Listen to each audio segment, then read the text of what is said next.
Hello everyone, it is I, the Witch of Paint, and this week I am comparing 3 different watercolour postcards from different brands. The first one I have here is a block of postcards from Hahnemühle. It is a paper of 250 grams per meter squared. It is 10.5 by 14.5 centimeters big, and that's basically I think the size for all of the cards here. The second stack of postcards I have is from Ami. These cards come in a nice little box and are made of 300 gram per meter square paper. They also have some rounded edges, which is kind of neat. And lastly, I have the postcards from Van Gogh, which are also 300 grams per meter square. So, interestingly, the Hahnemühle one is the thinnest paper out of the 3 of these. We'll see how that works out later. For this video, the Hahnemühle will be in the top left corner, the Ami right below it, and on its own right next to them on the right hand side is going to be the Van Gogh postcard. And each of these sets of postcards is attached to each other very differently. Ami just has them kind of all loosely lying in the metal box, because they're not going to go anywhere anyway. And once you have that batch of postcards finished as well, you can also use the metal box for something else. I don't know what yet, but perhaps it can make a nice little palette one day. Hahnemühle has each postcard attached on the top of a card, like they're sort of attached to each other, so you can take one, rip one out, and then stick it down. And on the Van Gogh block, the card it's attached on all 4 sides, so it's a block and there's glue on all 4 sides of the paper, except for one corner, hence why I leave that on the block during the entire painting process of this video, just so you guys can see how that works. The textures of the Ami and Van Gogh postcards are both quite similar, with those kind of diagonal wavy lines going across the paper, while the texture on the Hahnemühle paper is like, sort of has a squarey-ish, rectangle-ish look to it. It's like horizontal and vertical, that's the word. I like both the textures, so this isn't going to affect me personally that much. Just wanted to point out that there is a difference between the textures of the paper, but that makes sense because they're different brands. I also noticed that the Van Gogh paper is a slightly different white than the Ami and Hahnemühle. Of course this was going to be expected, but I just thought it was a bit interesting. At least in the lighting, I sort of kind of thought it looked a little different, but like a slightly different white. Maybe it was my lighting, I don't know. But it did look different. Perhaps I should also mention that the Hahnemühle comes with the least postcards, having 20 in one block, while Ami has 24 inside that metal box and Van Gogh has 25. Not much of a difference, but if you plan on painting a lot of postcards, Van Gogh has got you covered. I do not remember how much these postcards cost, as I failed to keep any receipts, and I also got the Hahnemühle ones for my birthday, so, yeah, no receipt there. The other 2 postcards were purchased not by me, but by my mum, and neither of us remembered that maybe we should keep the receipts, but it's fine. We'll just remember this next time. So, sorry that I can't name exact prices of how much these cost for me, and I will leave links to all these products down in the description below, though I can't say for sure that these are the prices that I paid for these postcards personally. Also, this video is not sponsored by any of these brands, just wanted to mention that. I'm just gonna leave them down in the description just in case any of you want to try these postcards out, because I think watercolour postcards are very fun.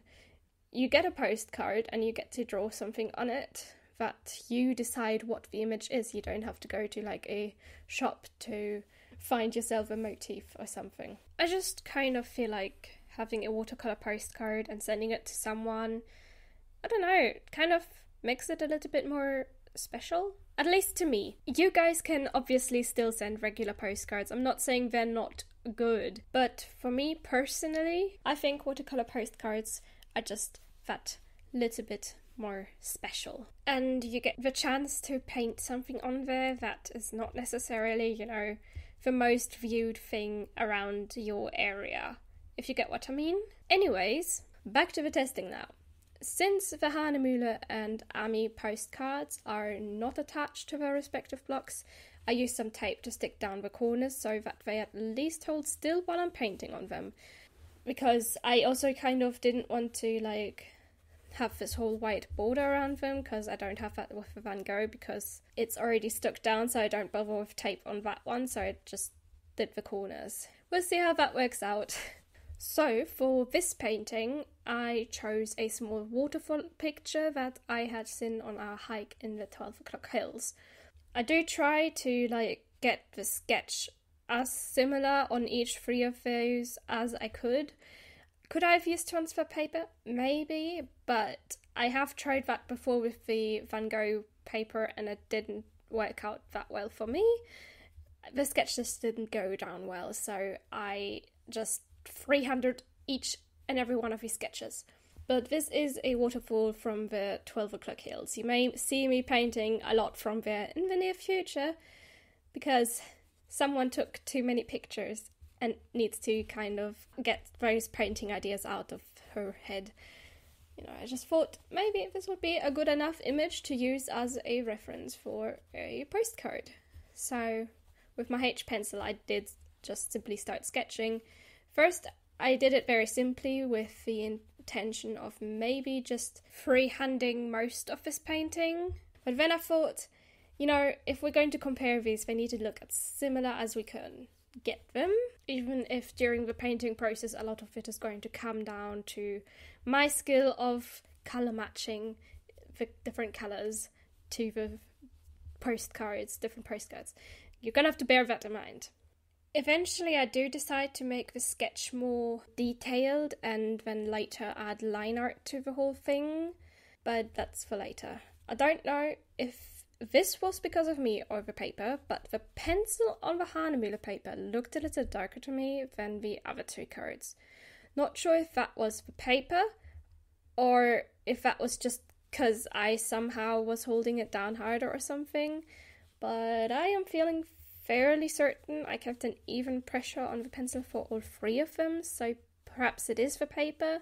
In hindsight, I may have tried to get too much detail in there, but I wanted to test out how well I can use ink on them, so, with none of these papers I did have any issues doing that. The ink went on smoothly, there was no, bleeding, the ink didn't spread weirdly on the paper, nor did the different textures of the paper cause my Gluster pen to slip or be redirected into a direction that I didn't want it to go into. So as far as inking goes, the postcards did very well. Now, I know that none of these images look exactly alike because I can't exactly copy and paste my sketches onto the postcards. Like I mentioned before, I kind of don't have a way of doing that yet, at least not quite. So all of them were done freehand, obviously. The differences between the images are mostly down to my skills rather than the paper. Just wanted to throw that out there before I start painting. For the paintings themselves, I used my Winsor Newton watercolour landscape palette.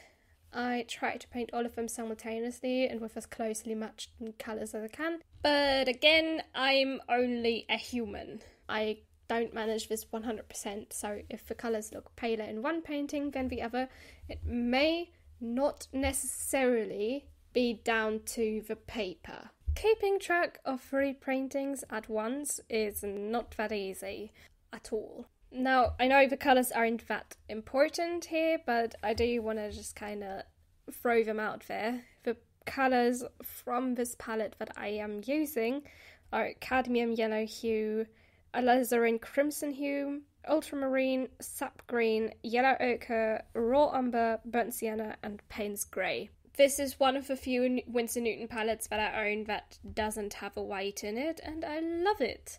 Speaking of white, when I'm painting the river, I forget to leave the white spaces in the first card, which is the Hahnemühle one, and so in order to give every card a sort of fair chance, I repeat that mistake on purpose on the other 2 cards. So if you're wondering, why is she not leaving any white space in the water this time? It was literally a mistake I made. It was literally just a mistake I made, literally. I also don't use that much wet into wet technique here. It's mostly wet on dry paper, so I think maybe eventually I will have to do a sort of test with these guys where I'm only doing wet on wet technique in the painting, or at least a lot more. Maybe a loose kind of sketch of flowers, because the packaging of the Van Gogh watercolour postcards does say that it is for flowers. Flowery postcards. I'm not sure why they did that, because they're blank postcards, so you can put anything on there. I don't know, it doesn't make much sense to me, but oh well. Now I start off the paintings, all three of them, by putting green paint into all the areas that are green, because this is a very green painting. Very, very many different hues of green on the trees, on the grass, in the background, because this was in a forest, obviously. So go in with a mix of sap green and cadmium yellow hue, and as many lines have already been drawn and most of the painting is green anyway, I just kind of spread that across the pages. As you may also see, the Ami postcard was buckling a lot more than the Hahnemühle was as my painting went on. The Van Gogh postcard was buckling as well, but you can't see that here since it is still firmly attached to its block. But I am surprised at how much more the Ami paper was buckling, considering that the Hahnemühle is not as thick a paper as the other two. It's slightly less, but maybe that's the whole point? I don't know. After painting, I will see how well each of them will flatten out with my usual procedure, but we are not there yet, so let's try to stay on track. The colours themselves went on really well on all of the cards, and most of the brighter colours were mostly down to my inability in mixing the same colour twice. So the river may look slightly paler in some of the cards than in others, and that's mostly down to me, I think. I'm not entirely sure. I'm going to have to paint more paintings with these postcards in order to be sure if this is me or the paper. And as I have mentioned, I forget to leave a white space in the waterfall. That's my fault, not the papers. Most certainly not the papers.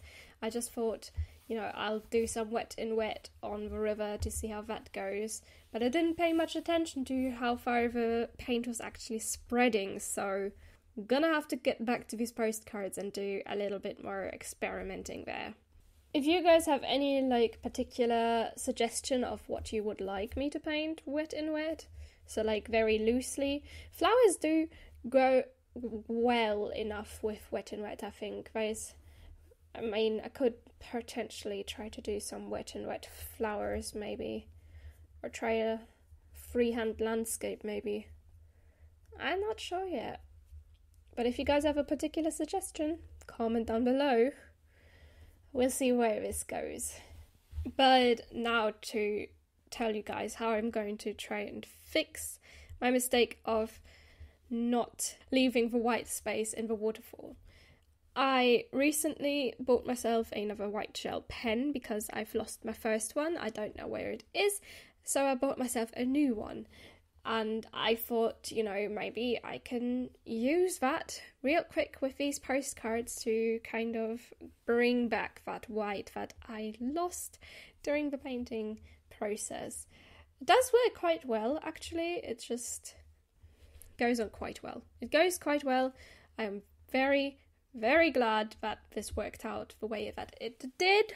But the river on the Hahnemühle paper is a little paler than the one on the Ami postcard. Again, I don't know if that's me or the paper yet. I need to do a little bit more experimenting. I'm looking forward to that. Now, since I had left the Van Gogh postcard on its block, I had to actually remove it in order to get it through my flattening process. Most people that have these sort of blocks where four sides are attached except for one corner use a crafting knife to separate the pages. But I do not have a crafting knife. So instead, I use a triangular protractor.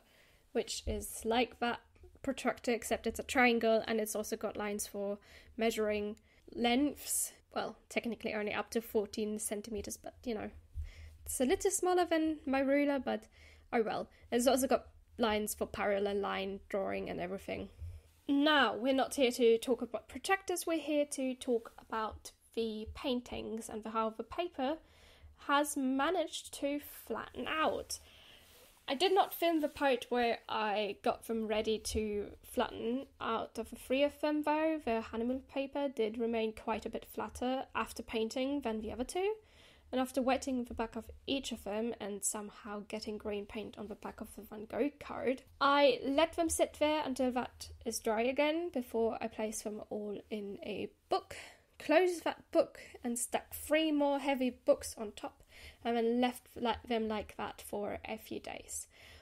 I don't necessarily have to leave them there for that long, but I kind of have other things to do, so until I scan these paintings, I will let these dry, and then we will see how well they have flattened out. Which is what you're seeing right now. I think the Hahnemuhle paper was the flattest one of these. They were all pretty flat, but both the Ami and the Van Gogh card had a little bit of curvature going on. The Hahnemuhle paper is the most flat out of all of these, that's all I'm saying. It is really difficult for me to determine which one of these postcards is the quote-unquote winner of this. I just kind of wanted to see what they are like, and they each have ups and downs, obviously, but I think I need a little bit more testing if I'm going to find these downs, because right now I love all 3 of these cards, especially the curved corners of the Ami card, but that's just my opinion. Now let's give you guys a close-up view of each of the postcards. Here you've got the Hahnemuhle one that is a little bit paler in the river at least, and I think also in the muddy area. That might just be down to me not shading properly, I'm not entirely sure, but you know. Then we've also got the Ami card, which I think looks the best in terms of my painting skill. It has a nice sort of dark river thing going on, but then you've also got the very bright lines of the gel pen that I put there in the end. And the Van Gogh postcard is somewhere in between the Hahnemuhle and the Ami card in terms of painting skill at least.